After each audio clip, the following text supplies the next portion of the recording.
ім'я Отця і Сина, і Духа Святого.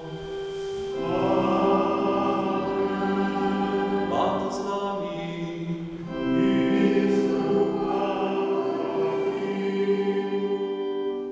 Брати і сестри, сьогодні з удячним серцем і з радістю узносим до Бога нашої просьби, у день, коли ми славим Бога за дар святого Франчишка, за дар Франчишка Скрини, тому що ще не святий, першого друкара і освітника нашого народу, а так само про заступництво Святої Цицилії, опікунки, музиків, хорів костюльних, хто служить пригожості Божої хвали. Довіряємо Отцю Небесному наш Костюл, нашу країну і всіх тут нас присутних. Нехай Він прийме наші молитви і одолить нас своїми Божими ласками. Особливим чином этой мши святой так само молимся о Божьем благословении и всіх ласках потребных для Катерины у день її народження. Перепросим Бога за грехи и за недбання наші, как мы могли годно скласти эту на святейшую ахвяру.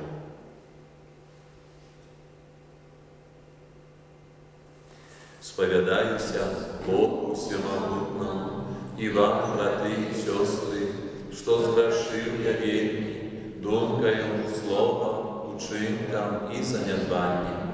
Моя вина, моя вельми великая вина. Тому прошу Найсвятейшую завсёды Пану Марию, усіх анёлов и святых, и вас, браты и сестры, помолиться за меня до Пана Бога нашего. Нехай змилується над нами Бог усемогутний, отпустивши нам грехи, доведе нас до життя вічного.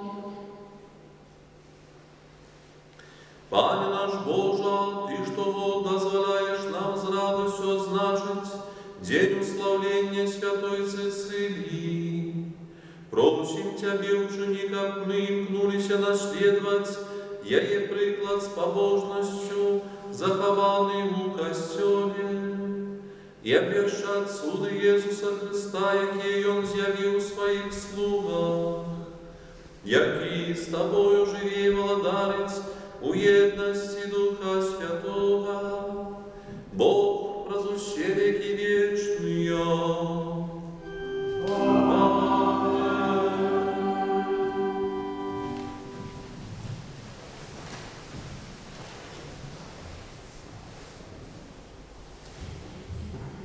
Читання першої книги Макабеїв. У тыя дні король Антыёх прыходзіў па верхняй краіне і пачуў, што ў Персіі ёсць горад Эльмаіс, вядомы сваім багаццем на срэбра і золата. А ў ім вельмі багатая святыня, у якой знаходзяцца залатыя шлемы, шчыты і зброя, пакінутыя там Аляксандрам Македонскім, сынам Філіпа, які першы панаваў над грэкамі. І пайшоў ён і спрабаваў узяць горад і абрабаваць яго, але не здолеў, бо пра яго намеры даведаліся жыхары горада і падняліся на бітву супраць яго.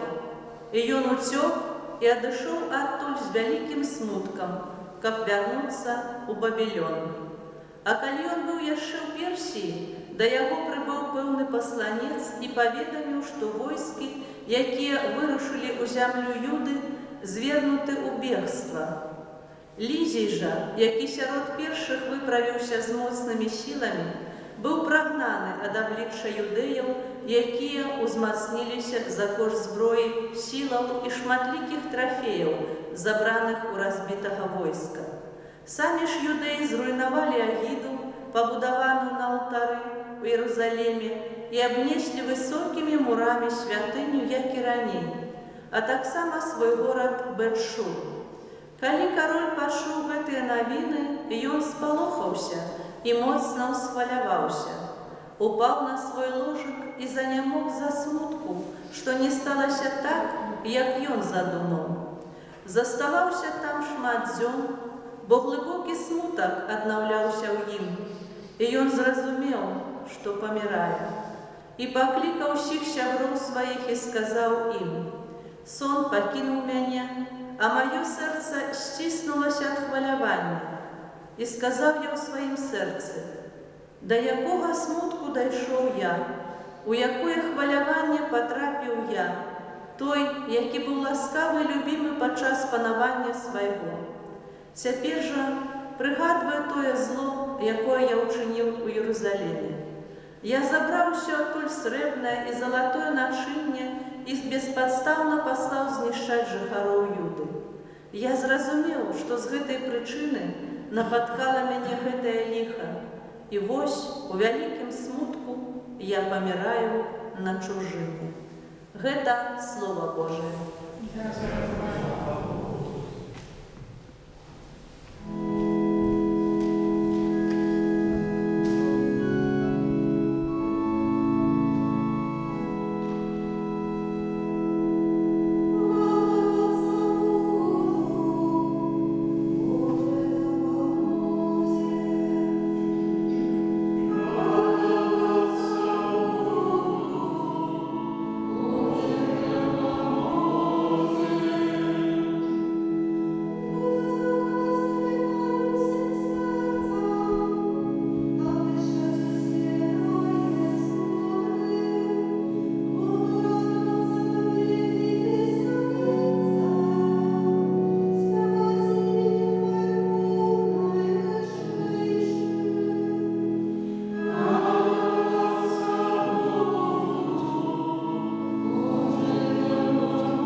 Читание Святого Евангелия по Луки.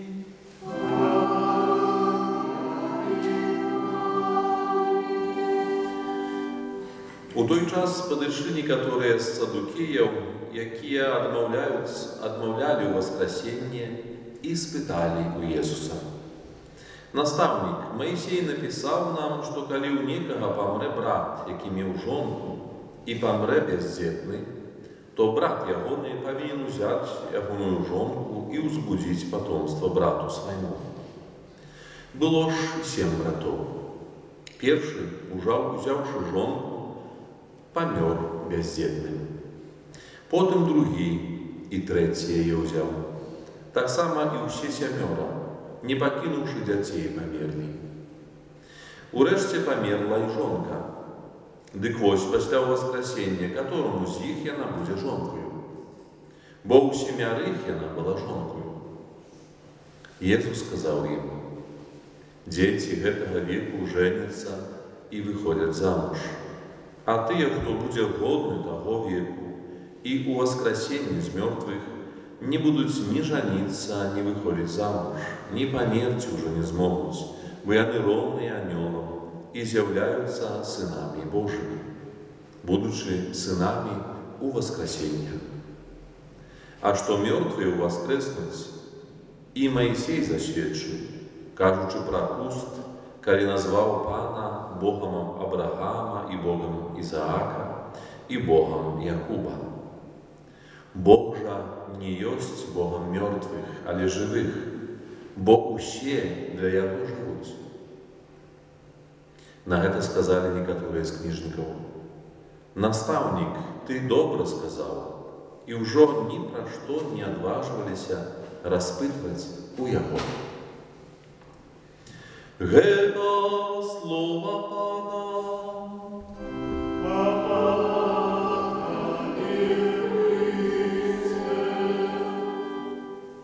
Прысядзьце, вельмі сардэчна ўсіх вітаю. Нема тут у нас натоўпаў, але думаю, што тыя, каму важна постаць Францішка Скрыны, а таксама і Цэцылій, бо яна апякунка хораў і арганістаў, хораў касцёльных, то сёння ў касцёле нашым сабраліся. Я з гэтай нагоды таксама некалькі слоў падрыхтаваў. Сёння мы, сабраныя каля Божага алтара, узносім яму падзяку за дар чалавека, якога немагчыма ўпісаць у межы аднаго жыцця, аднаго горада ці нават аднаго толькі народа. Францішак Скрына – гэта голас, які гучыць праз вякі, святло, якое не згасае, дар, якім Бог благаславіў нашу полацкую зямлю і праз яе ўвесь наш народ. Калі мы адкрываем любую з яго кніг, мы адчуваем, што перад намі не толькі тэкст Святого Пісання, але і сэрца чалавека, глыбока прасякнутае любов'ю да Бога і бліжняга. Ён пачынае свае кнігі словамі, якія сёння гучаць як духоўны тэстамент. «Поні жа Сын чалавечы, створаны па вобразу і падабенству Божаму, веданне павінна мець, каб мог адрозніваць дабро ад зла».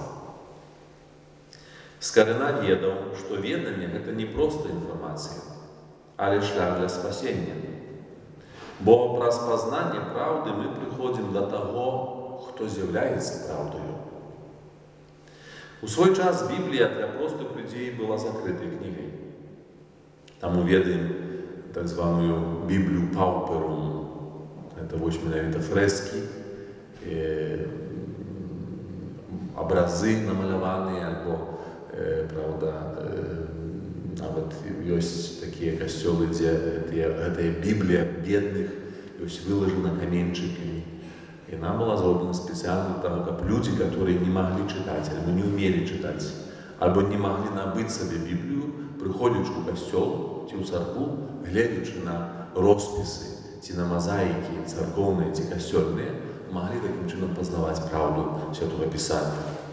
Дык вось, у тыя часы, калі кніга Бібліі была закрытая для звычайных простых людзей, яна гукала праз мову, недаступную простому вуху, і чыталася тымі, хто меў адукацыю і прывілеі. Але Скарына, які бачыў сусвет, які бачыў таксама свет, які вучыўся ў Кракаве і Падуі, у Італіі, ён вяртаўся думкаю да сваёй зямлі, дзе жылі простыя людзі, дзе жылі земляробы, рамеснікі, гандляры, знаць. Ён бачыў у іх не неадукаванасць, а патэнцыял Божай годнасці.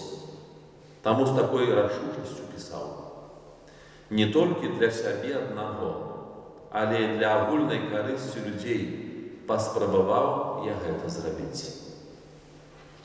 Гэта не былі пустыя словы. Ён уклаў у сваю працу ўсё, што меў: талент, веды, здароўе, грашовыя таксама сродкі, моладзевую энергію і мудрасць сталасці. Ён зрабіў тое, што рэдка хто адважваўся тады, у тыя часы 16 стагоддзя рабіць.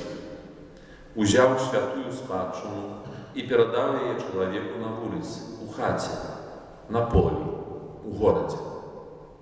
Ён марыў, каб Слова Божае было не толькі ў руках святароў і вучоных людзей, але і ў руках простых матуль, якія вучаць дзяцей маліцца, і простых бацькоў, якія вучаць дзяцей жыць справядліва.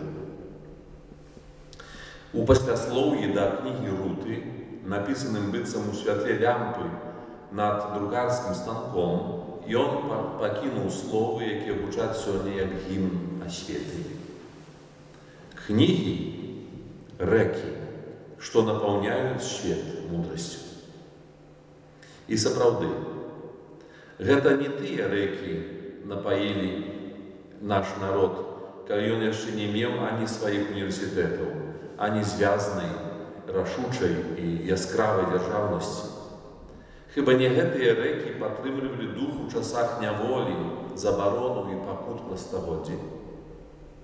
Слова заўсёды было нашай зброяй і нашым прыстанішчам. І скары настаў тым, хто адкрыў гэты крынічны выток. Але ён быў не толькі вучоным, не толькі першадрукаром. Ён перш за ўсё быў чалавекам глыбокай веры. Часам мы забываемся, што ўсе яго пераклады Бібліі, прадмовы і пасляслоўі – гэта не проста літаратурныя творы. Гэта малітвы. Жывое сведчанне таго, што ён перажываў Божае Слова як асабістую сустрэчу з Господам. Так ён пісаў: «Чалавеку на свеце нішто же больш карыснае быць можа, яко веданне і навука, бо праз іх чыншаецца чалавек лепшым». І ў гэтых словах гучыць увесь дух хрысціянскай антрапалогіі. Чалавек становіцца сапраўды сабою толькі тады, калі шукае святла. Сёння, калі мы адзначаем памяць пра яго, калі ўзносім падзяку Богу, дык робім гэта не дзеля героя мінуўшчыны, але дзеля жывой формы прысутнасці яго спадчыны ў нашым жыцці. Бо хіба не скарынава мэта павінна стаць і нашай мэтай. Ён марыў, каб людзі простыя, мужчыны і жонкі, лепей гэта зразумелі. Як актуальна гэта сёння, калі столькі інфармацыі распыляе наш хрысціянскі розум, калі добра і зло цяжка ад сябе адрозніць, калі нават Слова Божае часта гучыць як нешта далёкае, абстрактнае. Скарына запрашае нас вярнуцца да крыніцы, да Святога Пісання. Запрашае не толькі чытаць яго, але перажываць. Запрашае зразумець, што наша вера не можа быць вуснай толькі ў нядзелю. Яна павінна праходзіць праз розум, праз культуру, праз нашу працу, праз нашу мову, праз нашыя адносіны і праз нашу палітыку. Бо няма святасці без упартага штодзённага імкнення да святла. Мы жывем у эпоху, калі чалавеку здаецца, што веды можна атрымаць імгненна. Асабліва гэта прыйшло до нас праз інтэрнэт, не? Адным націскам кнопкі, клавіатуры. Але скарынава праца вучыць нас, што сапраўдная мудрасць прыходзіць праз намаганне, праз працу над сабою, праз чытанне, разважанне, праз малітву. І ўсяму гэтаму, браты і сёстры, патрэбны час. Скарина друкаваў Біблію не дзеля таго, каб яе проста трымалі ў руках альбо дзесьці там на полцы, або даследавалі потым некалькі стагоддзяў пазней навукоўцы. Ён хацеў, каб яе чыталі, каб яна стала люстэркам чалавечай душы, каб яна вяла чалавека праз жыццё, як слуп вогненны калісьці вёў народ выбраны ізраільскі праз пустыню. Сёння мы таксама молімся за дар роднай мовы. Праз яе Бог прамаўляе да нашага сэрца найбольш далікатна, найбольш блізка. Скарына першы паказаў, што святло Евангелія можа гучыць на нашай мове так жа сама узнёсла, як яна гучыць на грэчаскай альбо на лаціне. Ён паказаў, што наш народ здольны разумець глыбокія рэчы, здольны маліцца прыгожа, здольны думаць мудра. І таму кожны раз, калі мы молімся па-беларуску, дзякуй Богу, маем гэтую магчымасць тут у гэтым касцёле, у гэтай святыні, мы працягваем місію Скарыны. Мы становімся спадкаемцамі чалавечнасці, веры і спадкаемцамі годнасці. Браты і сёстры, сёння мы скіроўваем наш погляд да нябёсаў і кажам: «О Господи, благослови працы нашыя, як благословіў Ты працы Францішка Скарыны. Няхай дух мудрасці, дух адвагі, дух любові, які жыў у ім, жыве таксама і ў нас. Няхай кожны з нас у сваіх абставінах, у сваёй штодзённасці, у школе, універсітэце, сям'і, працы, на вуліцы, стане носьбітам Божага святла. Няхай мы не баімся ісці супраць цемры, супраць невуцтва, супраць абыякавасці. Бо Бог паслаў у наш народ чалавека, які стаў для нас светачам. Значыць, і мы пакліканы быць у сучасным свеце светачамі. Молімся сёння, браты і сёстры, каб Пан Бог праз заступніцтва нашага славутага суайчынніка умацаваў у нас любоў да Божага Слова, любоў да мудрасці, любоў да роднай мовы і культуры і любові для свайго народа, пашаны таксама да народа, сярод якога жывем. І няхай сказанае калісьці Скарынай будзе і нашай малітвай. Каб усяка справа мая была людзям добрым на карысць і да славы Божай. Няхай жа Бог, які дае слова праўды і запальвае святло розуму, вядзе і нас шляхам святасці і высакароднасці. І няхай благаслаўлёная памяць Францішка Скарыны жыве ў нашых сэрцах, у нашых кнігах, у нашых сем'ях, у нашай супольнасці і ў нашай мове.